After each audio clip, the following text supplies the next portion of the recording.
Bismillah, alhamdulillah, wassalatu wassalamu ala rasulillah wa ala alihi wa ashabihi wa man tabi'am bisan la yaumil qiyamah, amma ba'du. Ikhwani fillah, rahimani wa rahimakumullah. Sesungguhnya asal segala ilmu, penelitian dan pengetahuan itu berawal dari pemikiran. Karena sesungguhnya pemikiran ini akan menghasilkan sebuah gambaran, dan gambaran ini akan melahirkan, akan mendorong, yaitu keinginan, dan keinginan ini akan terwujudlah sebuah perbuatan yang nyata. Berkata Imam Ibnu Qayyim dalam kitabnya bahwa al-fawaid aslul khairi wasyarri min qibali tafkir. Asal segala kebaikan dan keburukan itu berawal dari berpikir. Fa innal fiqra mabda'ul iradah. Karena berpikir ini akan melahirkan keinginan, yaitu keinginan untuk mengambil, meninggalkan, mencintai dan membenci. Wa anfa'ul fikri fi masalihil ma'ad. Dan berpikir yang paling bermanfaat adalah berpikir tentang kemaslahatan negeri akhirat. Wa fi turuki ijtilabiha, dan bagaimana jalan-jalan untuk bisa meraih kemaslahatan negeri akhirat. Wa fi daf'i mafasidiha, dan bagaimana cara untuk menghindari kesengsaraannya. Wa fi turuki ijtinabiha, dan bagaimana jalan untuk menyelamatkan diri dari terjerumus ke dalam kesengsaraan negeri akhirat.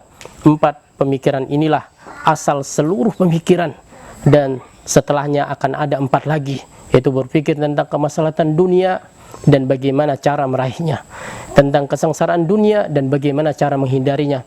Inilah 2 jenis pemikiran yang berkisar padanya seluruh pemikiran orang-orang yang berakal. Adapun puncak jenis pemikiran yang pertama adalah berpikir tentang keagungan Allah, nikmat-nikmatnya, perintah dan larang-larangannya, nama-nama dan sifatnya dari kitab dan sunnahnya, dan hal-hal yang bisa menguatkan keduanya. Pemikiran-pemikiran inilah yang akan bisa melahirkan rasa mahabbah, rasa cinta dan makrifat kepada Allah Subhanahu wa taala.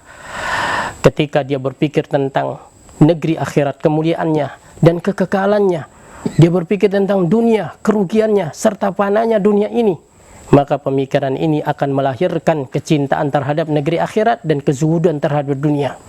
Tatkala dia berpikir tentang keterbatasan harapan, sempitnya waktu, pendeknya usia, maka pemikiran ini akan melahirkan kerja keras dan usaha serta mengerahkan kemampuan untuk menjaga waktu. Pemikiran-pemikiran inilah yang akan, yaitu membangkitkan semangat, menghidupkannya setelah matinya, meninggikannya setelah rendahnya, dan menjadikannya berada di suatu lembah sementara manusia yang lainnya berada di lembah yang lain.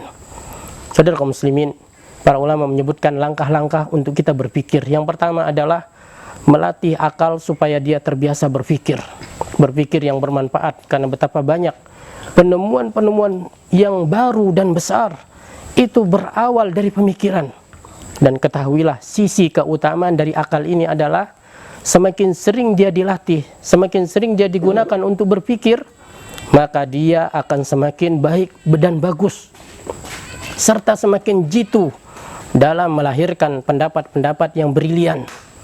Beda halnya dengan mesin-mesin, alat-alat penggerak. Semakin sering dipakai, maka semakin dekat pula masa kerusakannya. Beda halnya dengan akal, semakin sering dia dipakai, maka dia akan semakin hebat, baik dan unggul. Yang kedua, yaitu menulis dan mengumpulkan pemikiran-pemikiran yang positif, ide-ide yang brilian, saudara kaum muslimin, dan tidak menunda penulisannya.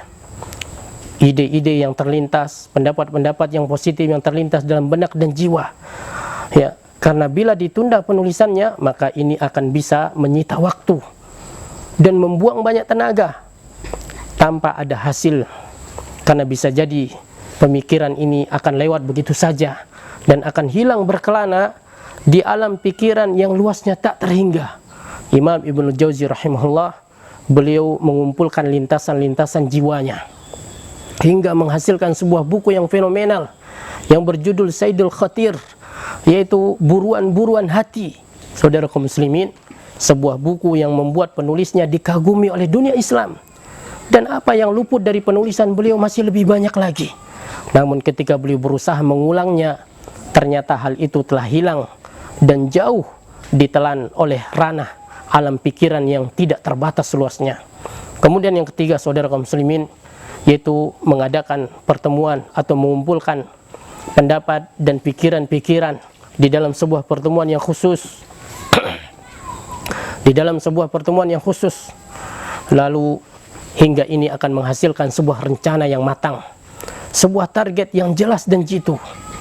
Karena bisa saja seseorang itu dia berpikir tentang suatu permasalahan dengan pemikiran yang terbatas, tetapi yang lainnya akan berpikir tentangnya dengan pemikiran yang luas. Saudara kaum muslimin, dengan memadukan pikiran dan ide-ide ini, maka akan lahirlah yaitu sebuah perencanaan yang matang dan target yang jelas. Seorang peneliti mengingatkan kepada kita bahwasanya seluruh ilmu pengetahuan, seluruh penemuan-penemuan yang dihasilkan dan didapatkan, yang digunakan pada hari ini untuk kepentingan umat dan juga kaum muslimin, itu yang melakukannya, pemikiran-pemikiran ini yang melakukannya itu tak lebih dari 2% umat ini. Saudara kaum muslimin, ini adalah sebuah angka yang kecil. Ini adalah sebuah permasalahan yang sangat serius. Ini adalah sebuah sesuatu yang sangat berbahaya. Saudara kaum muslimin, ya, sementara sisanya 98% mereka hanya berpikir tentang sesuatu yang bisa dikumpulkan seperti makanan, minuman, harta, tempat tinggal, jabatan, istri dan lain sebagainya. Seandainya angka ini kita balik, seandainya angka ini dibalik, 98% mereka kaum muslimin berpikir positif, berpikir yang bermanfaat. Saudara kaum muslimin, apakah umat ini akan tetap kondisinya seperti hari ini?